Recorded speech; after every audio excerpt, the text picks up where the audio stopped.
Aujourd'hui, on se penche sur une nouvelle approche en kiné respiratoire, celle du poumon profond. C'est souvent là que tout commence, dans le poumon profond, un territoire immense et, surtout, très difficile d'accès. Alors, comment on fait pour le désencombrer?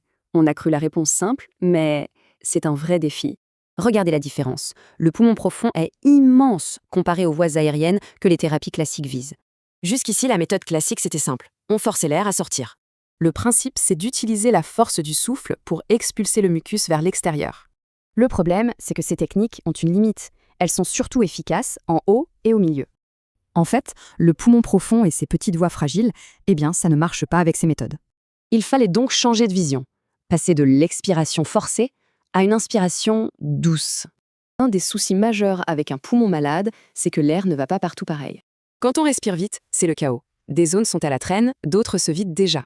La solution, la lenteur. Une inspiration lente laisse le temps à tout le poumon de se remplir. Cette nouvelle approche ajoute une légère résistance au souffle. Mais alors, à quoi ça sert? Cet effort supplémentaire va ouvrir en priorité les zones les plus profondes et les plus souples du poumon. Et ce n'est pas tout. La position du corps, elle aussi, a un rôle clé à jouer. En s'allongeant sur le côté, on utilise la gravité pour aider le poumon du dessus à s'ouvrir au maximum. Mais cet étirement profond ne fait pas que ventiler. En fait, il réveille les défenses naturelles du corps.